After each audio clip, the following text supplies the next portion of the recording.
ശത്രു തന്നൂടെ തീയമ്പുകൾ മായി മറന്നേ ചൊരിഞ്ഞിടുമ്പോ ശത്രു തന്നൂടെ തീയമ്പുകൾ മായി മറന്നേ ചൊരിഞ്ഞിടുമ്പോൾ സർവയോധവർഗം ധരിച്ചിടുവാൻ ശക്തി നൽകിയിടണമേ. Praise the Lord. കർത്താവിന് മഹത്വം. നല്ല പ്രഭാതത്തിനായിട്ട് ദൈവത്തിന് സ്തോത്രം ചെയ്യുന്നു. എബ്രായ ലേഖനം 1-ാം അധ്യായം 13-ാമത് വാക്യം ഇങ്ങനെ പറയുന്നു: ഞാൻ നിന്റെ ശത്രുക്കളെ നിനക്ക് പാദപീഠമാക്കുവോളം നീ എൻ്റെ വലത് ഭാഗത്തിരിക്ക എന്ന് ദൂതന്മാരോട് ആരോടെങ്കിലും വല്ലപ്പോഴും അരുളി ചെയ്തിട്ടുണ്ടോ? പരിശുദ്ധനായ ദൈവത്തിൻ്റെ വാഗ്ദത്തമാണ് ഇന്ന് പകൽ ദൈവ പൈതലിനോട്, ഒരു രക്ഷിക്കപ്പെട്ട ദൈവ പൈതലിനോട്. ആമേൻ. ശത്രുക്കളെ ഞാൻ നിന്റെ പാദപീഠമാക്കുവോളം. നാം ദൈവത്തിൻ്റെ പാദപീഠത്തിലിരുന്നാൽ ദൈവം ശത്രുക്കളെ നമുക്ക് പാദപീഠമാക്കി തരും. എന്ന് വെച്ചാൽ ആമേൻ, സ്വർഗം ദൈവത്തിൻ്റെ സിംഹാസനവും ഭൂമി അവൻ്റെ പാദപീഠവുമാണ്. അവൻ്റെ പാദപീഠമാകുന്ന ഭൂമിയിൽ ഇരുന്നു കൊണ്ട് ദൈവമുഖത്തേക്ക് നോക്കി നമ്മുടെ ആവശ്യങ്ങളെ സ്തോത്രത്തോടെ അറിയിച്ച ദൈവം നമ്മുടെ പ്രാർത്ഥനകൾക്ക് മറുപടി നൽകി തരുന്ന ദൈവമാണ്.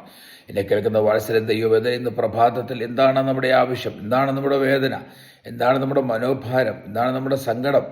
ആമേൻ. മനോവ്യസനമുള്ളവരെയും മനോവിനയമുള്ളവരോടും കൂടെ ഇരിക്കുന്ന ദൈവം ഇന്നു പകൽ നമ്മുടെ ആവശ്യം അറിഞ്ഞ് നമ്മെ സഹായിക്കുന്ന ദൈവമാണ്. ആകയാൽ ദൈവ പൈതലിന് ശത്രുവുണ്ട്, ദൈവ പൈതലിന് പോരാട്ടമുണ്ട്. അത് മനുഷ്യരല്ല, ജഡരക്തങ്ങളുമല്ല, പൈശാചിക ശക്തികളും അന്ധകാര ശക്തികളുമാകയാൽ പരിശുദ്ധാത്മാവ് ഇന്ന് പകൽ എന്നെ കേൾക്കുന്ന ദൈവജനത്തോട് ആലോചന പറയുകയാണ്: ശത്രു നിന്റെ പാദപീഠമാകും, നിന്റെ എതിരാളികൾ നിന്റെ പാദപീഠമാകും. എന്ന് പറഞ്ഞാൽ ഒന്നുകിൽ അവർ നീ പ്രാർത്ഥിക്കുമ്പോൾ അവർ നിന്നോട് ചേർന്ന് ദൈവത്തെ ആരാധിപ്പരുടെയായിത്തീരും, അല്ലെങ്കിൽ നിനക്കെതിരെ ദോഷിഞ്ഞ ശത്രുവിനെ ദൈവം നിന്റെ മുമ്പിൽ നിന്ന് നീക്കിക്കളയുവാനിടയായിത്തീരും. ഈ പ്രഭാതത്തിൽ വിശ്വാസത്തോടെ, ധൈര്യത്തോടെ, പ്രാഗൽഭ്യത്തോടെ കർത്താവിൻ്റെ അടുക്കിലേക്ക് ചെല്ലാം. അവൻ നമ്മെ സഹായിക്കും. ദൈവം സ്വർഗ്ഗപിതാവേ, രാവിലെ കാലം അവിടുത്തെ മക്കൾക്ക് വേണ്ടി പ്രാർത്ഥിക്കുന്നു. യേശുവിൻ്റെ നാമം ചൊല്ലി അവരെ അനുഗ്രഹിച്ച് പ്രാർത്ഥിക്കുകയാണ്. എല്ലാ എതിരുകളെയും, എല്ലാ വൈര്യയുടെ ശക്തികളെയും, ശത്രുവിൻ്റെ ബലത്തെയും നിന്റെ കുഞ്ഞുങ്ങളുടെ മുമ്പിൽ അസാധുവാക്കണമേ, അധൈര്യപ്പെടുത്തണമേ.